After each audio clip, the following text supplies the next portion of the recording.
장 15절부터 마무리를 좀 보겠습니다. 창세기 50장 15절 보면은 요셉의 형제들이 그 아비가 죽었음을 보고 말하되 요셉이 혹시 우리를 미워하여 우리가 그에게 행한 모든 악을 다 갚지는 아니할까 하고. 자, 아버지 야곱이 죽으니까 요셉을 인신매매했던 형들이 아버지가 죽었으니까 지금 이제 요셉이 우리에게 보복을 하지 않을까 그런 두려움에 떨고 있죠.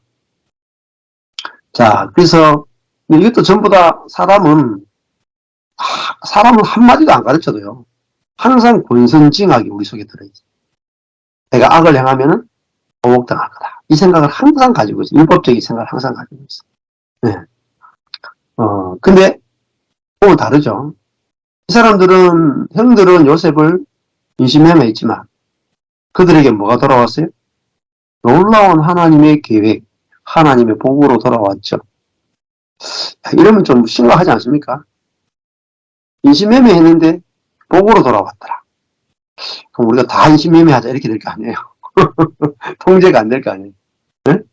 근데 이게 하나님의 나라예요. 하나님의 나라는요, 은혜로 통치한단 말이에요. 은혜로 통치하면 되게 무서울 것 같잖아요. 다 죄로 빠질 것 같잖아요. 더 많이 죄를 집착할 것 같잖아요. 아니라니까요. 은혜를 잘 몰라서 그래요.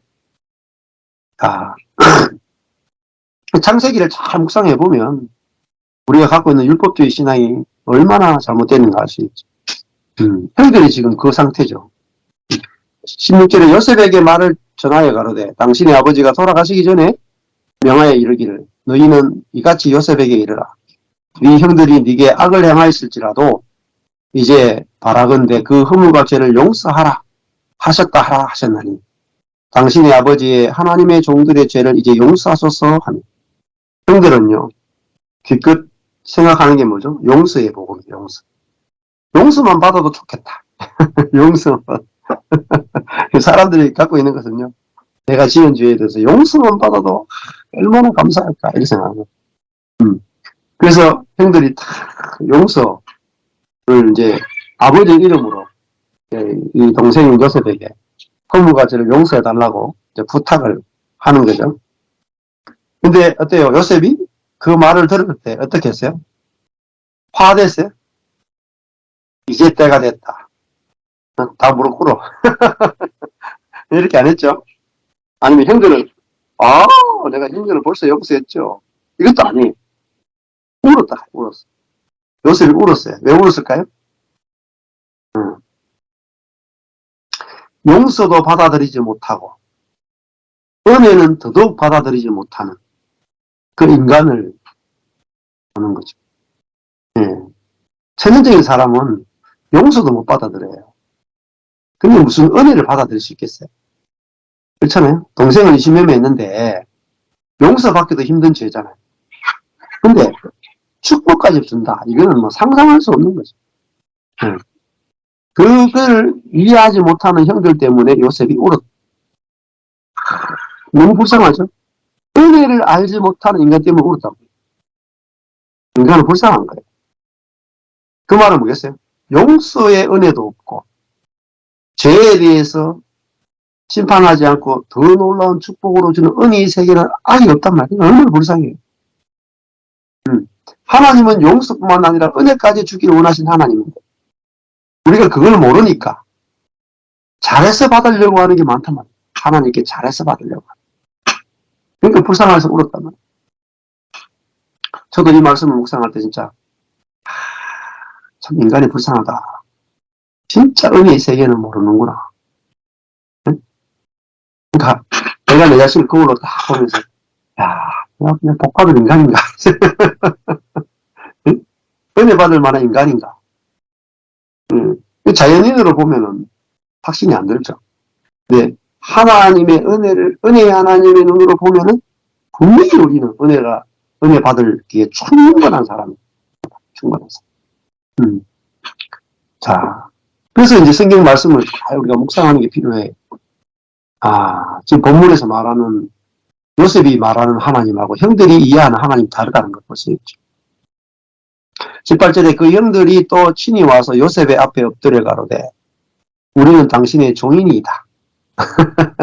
지은 죄가 있으니까 감옥에 안 가두고 종으로만 삼아줘도 이 어찌 은혜입니까? 인간이 생각하는 은혜의 세계는요, 너무 좁아요. 하나님, 은혜 하나님 그래도요, 쪼잔한 것밖에 안 주시면 인생까지 하나님밖에 모른다니까요. 이게 인간의 문제예요.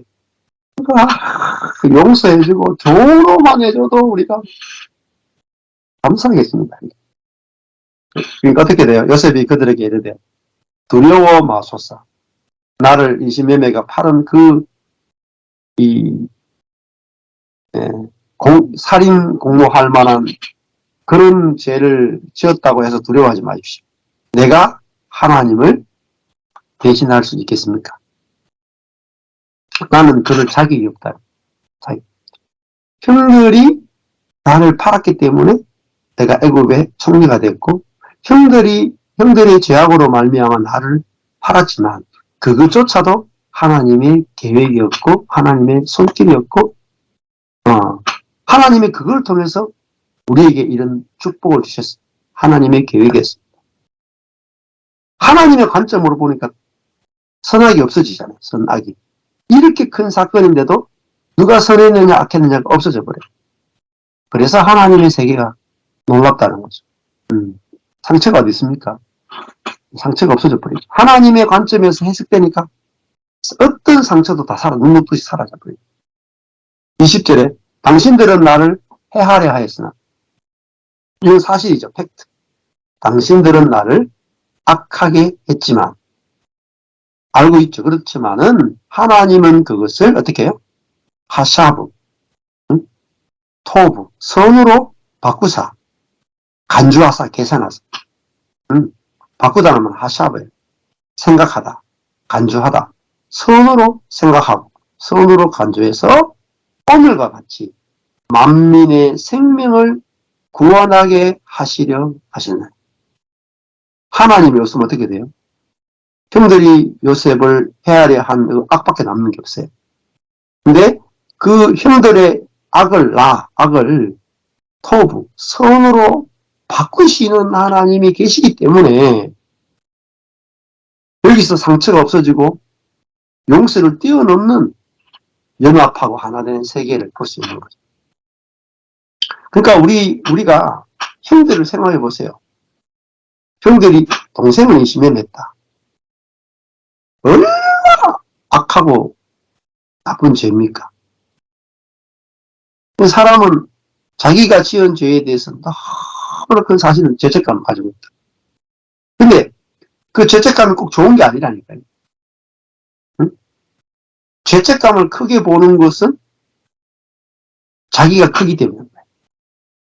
내가 아무것도 아니면 내 죄책감도 아무것도 아니에요. 내 죄책감보다 하나님의 은혜는 더 크다니까요. 하나님의 은혜. 그걸 보셔야 돼요. 네. 그러니까 그 동생을 인신매매한 죄, 이거 뭐 살인죄 아닙니까? 그런 것조차도 하나님은 선으로 바꿀 수 있다. 우리의 어떠한 실수조차도, 우리의 어떤 죄악조차도 하나님은 선으로 바꿀 수 있다. 이것이 우리에게 구원이다. 이게 우리의 소망이 아닙니까? 이런 하나님 없다면 우리의 인생은 돌이킬 수 없다. 우리가 실수하거나 죄를 지으면 돌이킬 방법이 없어요. 근데 우리의 죄를 선으로 바꾸신 하나님, 우리의 실수를 축복으로 바꿔주신 하나님, 네. 그 하나님이 얼마나 좋은 하나님. 21절에 당신들은 두려워 마소서. 내가 당신들과 당신의 자녀를 기르리이다. 그렇죠? 그 죄가 그렇죠? 더 큰 은혜로 돌아왔죠. 그러면요 어떻게 되겠어요? 죄가 은혜로 돌아오면 사람이 바뀌어버려요. 은혜 사람으로. 용서 정도가 아니고 은혜의 사람으로 바뀌어. 자기들도 은혜를 베풀 수 있는 사람으로 바뀌어버리나요? 이게 은혜의 능력이에요. 일부분 이렇게 못해요. 하고 그들을 간곡한 말. 예. 왜 그렇겠어요? 이 용서와 은혜는 받아들이기 힘들기 때문에 오히려 요셉이 진짜 마음에 있는 말로 그들을 위로했더라. 진짜 위로했더라. 요셉이 위로하고 있어요. 네. 형들을 위로하고 있죠. 근데 이 말은 하나님이 우리를 위로한다고 볼 수 있어요. 네. 네 실수해도 괜찮아. 죄 넘어져도 괜찮아. 내가 그것을 선으로 다 바꿀 거야. 이렇게 우리를 한곡한 말로 복음으로 우리를 위로하신다. 그러니까요, 얼마나 이게 위로가 됩니까?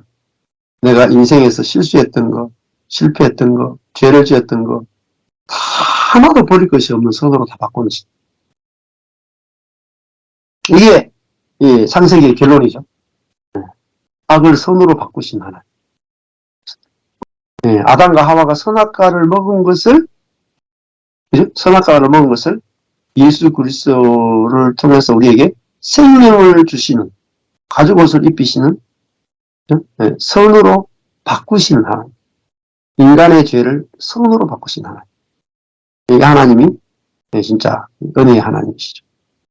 22절에 요셉이 그 아비의 가족과 함께 애굽에 거하여 110세를 살며 에브라임의 자손 3대를 보았으며 문하세의 아들 마길의 아들도 요셉의 스라에서 양육되었더라.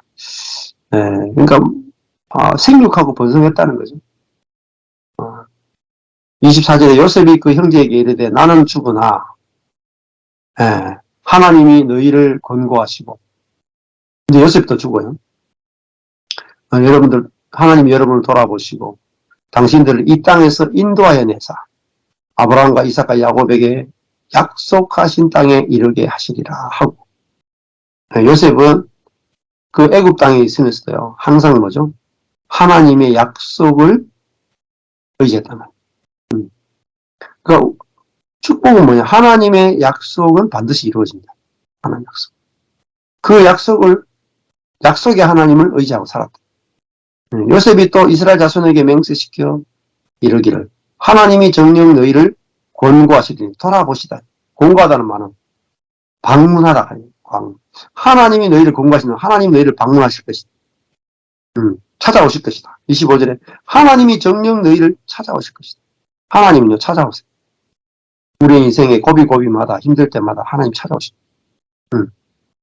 그리고 약속하신 것을 이루기 위해서 찾아오십니다.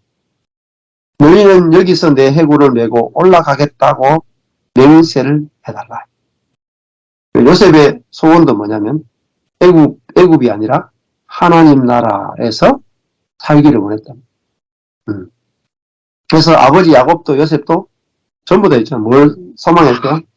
가나안. 하나님이 약속하신 땅을 바라고 소망하며 죽었다. 하나님이 약속한 가나안 땅이 뭔지 아세요?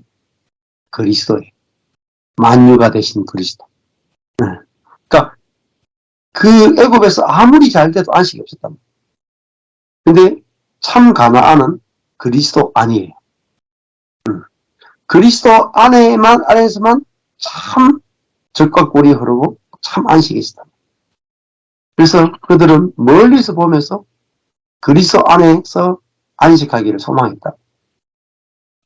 신약의 성도는 이들이 그림자로 바라봤던 그 그리스도 안에서의 안식에 들어가는 시대가 됐다. 26절에 요셉이 110세에 죽었다. 이렇게 되어 있죠. 110사에 죽었다. 그들이 그의 몸에 향 재료를 넣고 애굽에서 입관했다. 결국 창세기는 요셉의 죽음으로 이제 마지막을 끝을 내죠. 창세기는 어떻게 보면 아담과 하와를 만드신 것으로부터 시작해서 제일 마지막은 죽음으로 마치는 그런 이야기라고 볼 수가 있죠. 그렇지만은 그 죽음이 그들이 이 요셉의 몸에도 향 재료를 넣었다. 몰약 향낭을 넣었죠. 그래서 부활을 소망하는 거죠. 그래서 애굽에서 일단 입관했지만은 나중에 나갈 때 해골을 메고 올라가라 이렇게 이야기했다는 말은 부활을 소망하고 살았다. 이것이 이제 창세기의 마지막입니다. 그래서 오늘 이제 결론은 이제 우리가 아브라함, 이삭, 야곱, 요셉의 이야기를 통해서 하나님이 아브라함, 이삭, 야곱, 요셉의 삶 전체를 하나님의 나라를 만들기 위해서 약속하시고, 하나님이 그들의 인생에 찾아오시고, 하나님이 그들에게 약속하시고, 하나님이 그 약속을 이루어 가시고, 결국은 하나님의 약속을 하나님이 인간의 실수에도 불구하고 완전하게 성취하시는 걸 볼 수가 있습니다. 이게 하나님 중심이죠. 그래서 우리 인생도 이렇게 보이셔야 돼요. 네. 아브라함, 이삭, 야곱, 요셉의 믿음이 중심이 아니고 그들은 실수하고 넘어지고 믿음이 잃어버릴 때도 있고 죄를 지을 때도 있고 심지어 동생을 의심해할 수도 있지만 결국은 하나님의 열심으로 그들은 하나님의 약속대로 하나님의 백성이 되고 애굽에서 하나님 백성으로 숫자가 늘어나고 번성하고 자라나는 하나님 약속이 다 이루어지는 백성이라는 걸 볼 수 있습니다. 우리의 소원은 그거죠. 하나님이 약속한 것이 다 이루어지는 백성. 그것이 우리의 소원이 아니겠습니까? 우리의 열심에 의해서 이루어지는 게 아니라 하나님의 열심에 의해서 하나님의 약속이 다 이루어지는 그런 백성으로 약속이 있는 백성, 그걸 다르면 언약 백성입니다. 언약이 있는 백성, 얼마나 복된 겁니까? 언약이 없는 백성은 아무리 잘해도요, 주어질 게 없어요. 약속된 게 없기 때문에. 근데 언약 백성은 아무것도 안 해도 약속이 있기 때문에 이루어지는 거예요. 그게 아들입니다. 아들. 아들은 아무것도 한 거 없어도 아버지가 약속에 따라 상속된 걸 받아 사는 거예요. 그러니까 하루하루 사시되 하나님이 우리에게 언약하신 새 영을 주고 새 생명으로 살게 하고 그래서 하나님의 생명으로 왕노릇하는 이 약속이 우리의 인생 가운데서 더 풍성하게 이루어질 것을 우리가 소망하며 살았으면 좋겠습니다. 감사합니다.